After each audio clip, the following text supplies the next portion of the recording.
Hello everyone. ये video है data entry के ऊपर। अगर आप डेटा एंट्री से रिलेटेड कुछ इजी टिप्स देखना चाहते हैं और अगर आपको डेटा एंट्री में आप मैनुअली ज़्यादा काम करते हैं और आपको पता नहीं है कि छोटे जो फंक्शंस हैं वो कैसे यूज़फुल कर होते हैं, तो आप ये वीडियो देख के ये छोटे फंक्शंस भी सीख सकते हैं, जिससे आपको डेटा एंट्री का काम आपका ईजिली हो जाए। तो इस वीडियो में हम बात करेंगे कि concatenate function, sorting function, filter, grouping, page setup, freeze, columns, grid line, charts, ये सब चीज़ें कैसे यूज़फुल कर सकते हैं सो दैट हम डेटा एंट्री का काम भी ईजी कर सकते हैं। और अगर आप डेटा एंट्री तो आप ठीक है, आपने पंच कर लिया डेटा और फिर उसके बाद अगर आपको छोटी मोटी एनालिसिस करनी पड़ेगी तो आप उसको कैसे यूज़फुल कर सकते हैं। तो मैंने ये लिया है एक छोटा सा एरे, तो क्योंकि मैंने ईजी सा एग्जाम्पल लिया ताकि कोई प्रॉब्लम ना हो या फिर जो बिगनर्स हैं वो उनके लिए ईजी सा ही डेटा रहे तो समझने में ईजी रहता है।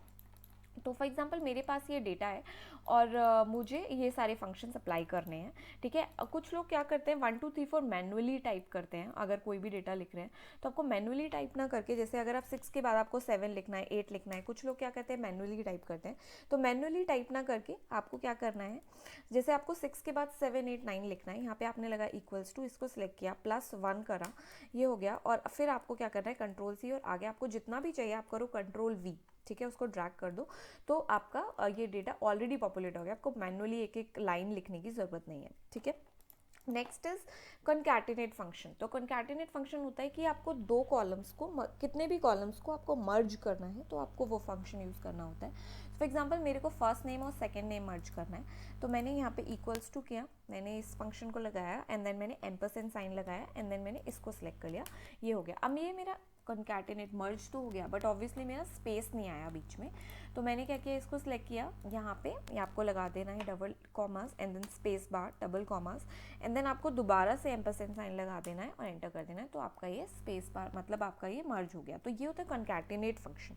अब मेरे को ऑब्वियसली मैं यहाँ पे Ctrl+C करूँगी, पूरी रेंज सेलेक्ट करूँगी, Ctrl+V कर दूँगी ताकि मेरा ये पूरे पे पॉपुलेट हो जाए। ठीक है, तो ये होता है मेरा सिंपल सा कॉन्कैटिनेट फंक्शन।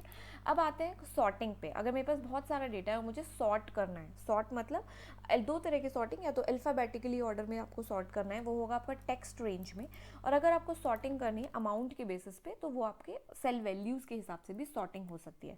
फॉर एग्जाम्पल मेरे को इस कॉलम को सॉर्ट करना है, सो सॉर्ट करना है तो उसके लिए मैंने को ये कॉलम सेलेक्ट करना पड़ेगा एंड देन मुझे दबाना है शिफ्ट और स्पेस बार। शिफ्ट और स्पेस बार आप दबाओगे तो आपको पूरी रो सेलेक्ट हो जाए, क्योंकि पूरी रो सेलेक्ट करनी बहुत ज़रूरी है, नहीं तो आपका ये वाला कॉलम ही सॉर्टिंग हो जाएगा और ये वाला वैसा का वैसा रहेगा, तो आपका पिक्चर जो है वो ठीक नहीं आएगी। अभी जैसे हिमानी के सामने 200 आ रहा है, तो अगर हो सकता है कि यहाँ पे क्योंकि अल्फाबेटिकली आएगा तो गौरव ऊपर आ जाएगा लेकिन ये वाला 200 ही रहेगा, तो आपका डेटा डिस्टॉर्ट हो जाएगा। तो इसलिए आपको पूरी रो सेलेक्ट करनी है। तो फॉर एग्जाम्पल मुझे इस कॉलम के हिसाब से सॉर्टिंग करनी है अपनी, मतलब जो मेरा बेसिस है सॉर्टिंग का वो है कॉलम बी।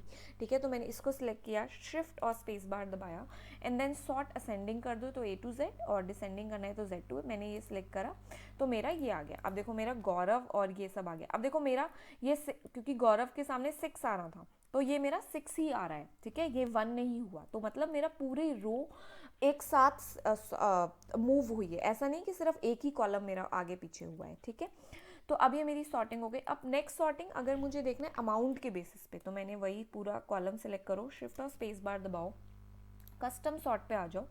फर्स्ट नेम की जगह मुझे करना है सिलेक्ट अमाउंट, अमाउंट आ गया, सेल वैल्यूज असेंडिंग और डिसेंडिंग दोनों आ रहे हैं, आपको असेंडिंग करना है, ओके किया तो ये आपका आ गया। फिर से ये 200 400 मतलब छोटे से बड़ा वही आ गया। तो आप सॉर्टिंग किसी भी बेसिस पे जैसे आपकी रिक्वायरमेंट है आप वैसे कर सकते हो।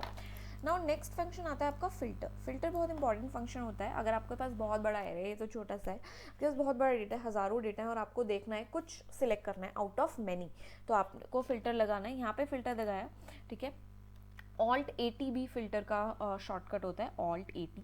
ठीक है, अब आपको यहाँ पे क्या करना है, यहाँ पे सिलेक्ट करना है। फॉर एग्जाम्पल मैं देखना चाहती हूँ कि सिर्फ ये वाला नंबर देखना चाहती हूँ, ईशा, मैंने अप्लाई किया तो सिर्फ मेरा ईशा आ गया। अगर आपके पास बहुत ज़्यादा है, अगर आपके पास डुप्लीकेट एंट्रीज है और अगर आपने इस कॉलम पे फिल्टर लगाया है तो जितना भी एंट्रीज होंगी ईशा की वो आपकी फिल्टर होके आ जाएगी। ठीक है, यहाँ पे इसको सिलेक्ट करो, सिलेक्ट ऑल कर दो, अप्लाई कर दो, ये दोबारा से आ जाएगा। आपको ये फिल्टर हटाना है, Alt+AT दोबारा सिलेक्ट कर दो, ये फिल्टर हट जाएगा। तो ऐसे मेरा ये फिल्टर लग जाता है। सिलेक्ट सीधा एरे सिलेक्ट करो, Alt+AT एंड देन आपको जस्ट इसमें एक सिलेक्ट करना है, यहाँ पे सिलेक्ट ऑल कर दो तो ये हट गया, और जो भी आपको चाहिए आपने इस पर फिल्टर लगाया, आपका ये डेटा सॉर्ट आउट होके आ गया, सॉर्ट मतलब फिल्टर आउट होके आ गया। ठीक है, ये मैंने हटा दिया, मेरे पास ये दोबारा डेटा आ गया।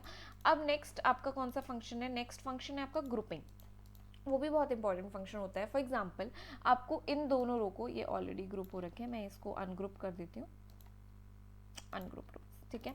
आपको ये दोनों ग्रुप, आपके पास डेटा है और आपको ये दोनों को हाइड करना है, नहीं करना, दिखाना नहीं है, या ग्रुप करना है, या कुछ भी करना है। आपको ऐसे सिलेक्ट करना है पूरी रोज, आपको ग्रुप पे जाना है, ग्रुप रोज है ये, तो ग्रुप कर दिया। अब यहाँ पे ही आ गया, इसको ऐसे कर दो तो आपका ये हाइड हो जाएगा, ठीक है। फॉर एग्जाम्पल अगर आपको कुछ और भी करना है, जैसे मुझे यहाँ पे इसका एक सब टोटल बनाना है, टोटल डालना है, तो भी मैंने यहाँ पे इसको सम कर दिया, ठीक है, यहाँ पे ऐसे करा, और मेरे को फॉर एग्जांपल इसका ऐसे इसको हो गया, तो मेरा सिर्फ ये टोटल दिखेगा। तो अगर आपको ऐसी कुछ चीज़ें करनी है तो आप ये फंक्शन, ग्रुपिंग फंक्शन भी यूज़ कर सकते हो। आप रोज में, कॉलम में भी वो कर सकते हो। फॉर एग्जांपल जैसे आपके पास फुल नेम आ गया, आपको फर्स्ट नेम और सेकंड नेम अलग अलग नहीं चाहिए। आपने ये दोनों कॉलम सेलेक्ट किया, इसको ग्रुप कॉलम कर दिया, क्योंकि हम कॉलम ग्रुप कर रहे हैं, और आपने इसको ऐसे हाइड कर दिया, तो अब आपका जो डेटा होगा वो ये हो जाएगा, जो कि रेलिवेंट भी है। तो इसीलिए हम इस तरह से हम ग्रुपिंग और अनग्रुपिंग फंक्शन यूज़ कर सकते हैं। Next is your page setup. Page setup आपका यूज़ होता है, जो कंट्रोल पी कर दो तो आप देख सकते हो कि इसमें मेरा कैसे दिख रहा है, ठीक है। अगर आपको इसके बाद ऑब्वियसली अगर आपने कुछ एंट्री करा है, उसके बाद आपको प्रिंट आउट लेना है, तो आप पूरा ये देख सकते हो। कंट्रोल पी करके आपका ये आ जाएगा कि आपका कैसा दिख रहा है। अभी तो ऑब्वियसली हम लोग फॉर्मेटिंग नहीं करा है कुछ भी, तो ऐसे ही आ रहा है। और इसको आपको जैसा चाहिए, अगर आपको पोर्ट्रेट, जो भी आपको ओरिएंटेशन, मार्जिन्स चाहिए, आप यहाँ पे इसको सेट कर सकते हो। मैं प्रिंट सेटिंग पे इतना नहीं जा रही हूँ अभी, जस्ट आपको बस बताया कि कंट्रोल पी करके आप इसकी प्रिंट सेटिंग देख सकते हो। और जो भी आपको चेंज करना है, अगर आपको मार्जिन्स जो भी रखना है, नैरो, वाइड, या फिर ओरिएंटेशन आपको लैंडस्केप करनी है, तो ये ऐसे हो जाएगी। तो आपको जो जैसे करना है वैसे आप इसको चेंज कर सकते हो। नाउ बैक टू वर्कबुक आओगे तो यहीं पे आ गए। Now next is your freeze panes. Freeze जो होता है वो बहुत इंपॉर्टेंट होता है। सो फॉर एग्जाम्पल अभी मैं इसको अनग्रुप कर रही हूँ अभी के लिए, अनग्रुप कॉलम, ठीक है। अभी आपने वो क्या किया कि आपको ये वाली चीज़ें नहीं देखनी है, मतलब यहाँ के आपको ये चीज़ें चाहिए, बट इसके आगे का आपको चाहिए कि ये मूव होता रहे। तो आप यहाँ पे क्या करोगे, फ्रीज पेन्स पे भी जाके भी कर सकते हो। आप दबाओगे ऑल्ट WFF, तो आपका ये ऐसे ही डिवाइड होके आ जाएगा। अब आप क्या करोगे, आप यहाँ पे जब मूव करोगे ना, तो आपका क्या है, ये चला गया। तो अगर आपको इस वाला कॉलम नहीं देखना, आपको ये वाले कॉलम से सीधा देखना है, तो आप देखो ये इसको हाइड कर सकते हो। तो you can move across your columns in free space, ठीक है। तो और फिर आपको इसको हटाना है, आपको जैसे ये देखना है, हटाना है, तो फिर हटाने के लिए भी सेम WFF आपको यूज़ कर लोगे। आपको जहाँ भी लगाना है, जैसे आपको यहाँ लगाना है, WFF लगा दिया, सॉरी यहाँ पे आपने लगाया WFF, तो आपका ये ऐसे लग के आ गया। अब आपको फर्स्ट नेम सेकंड, जैसे आपको यहाँ पे नहीं देखना, आपको देखना है कौन सा फर्स्ट के आगे मेरा ये है, सेकंड, फोर्थ के आगे क्या है, फोर्थ के आगे आपका 700। तो आपको, अगर आपको कोई भी कॉलम हाइड करना है, मूव करना है, क्योंकि आपको इससे इन्फॉर्मेशन नहीं लेनी है, आपको इस कॉलम से इन्फॉर्मेशन लेनी है, तो आप इसके एडजेसेंट में इसको प्लेस कर सकते हो, इसको हम कॉलम्स मूव कर सकते हैं। तो ये इंपॉर्टेंट फंक्शन बहुत इंपॉर्टेंट होता है। दोबारा से WFF दबाएंगे तो ये गायब हो जाएगा, ठीक है।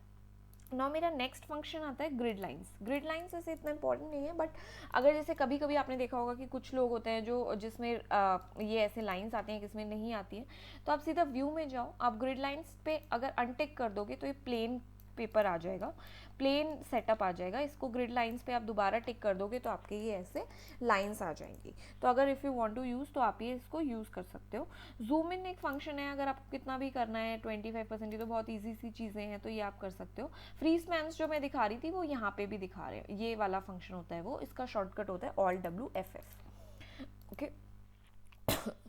Next is mayor charts. तो चार्ट्स में क्या होता है कि अगर आपके पास कोई डेटा है और अगर आपको उसका चार्ट बनाना है, ठीक है, तो आप ऑब्वियसली अगर आपको देखना है, फुल नेम सेलेक्ट किया आपने, ठीक है, आपको फॉर एग्जांपल आपने ये सिलेक्ट करना है, जो भी आपको जिस भी कॉलम आपको सिलेक्ट करना पड़ेगा, जिसके बेसिस पे भी आपको चार्ट करना है, तो आपने ये सिलेक्ट किया, कंट्रोल दबा के आपने ये सिलेक्ट किया। अब आपको बनाना है चार्ट, तो गो ऑन इंसर्ट, और आपको सिंपल सा पाई चार्ट बनाना है, ठीक है। तो आपका ये पाई चार्ट आ गया, मतलब नाम के बेसिस पे, and then based on your amounts आपके ये पाई चार्ट आ गया। इसको आप छोटा बड़ा वो तो कर ही सकते हो। इसमें और भी फंक्शंस है, जैसे bring to front, bank, format, इसको जैसे भी चाहते हो आप कलर के बेसिस पे आप फॉर्मेट कर सकते हो।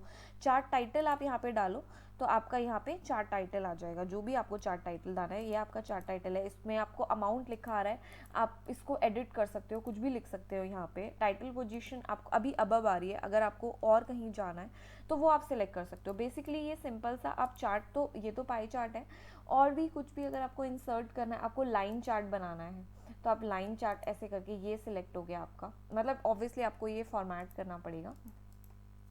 तो ऐसे करके आप कुछ भी इस पर सिलेक्ट कर सकते हो, आपको डेटा सिलेक्ट करना पड़ेगा तब आएगा ये, ठीक है। तो वही है, तो अगर आपको इस बेसिस पे, अगर इसको मैं अभी साइड कर देती हूँ, ये छोटा बड़ा कैसे भी ड्रैग होके हो जाएगा।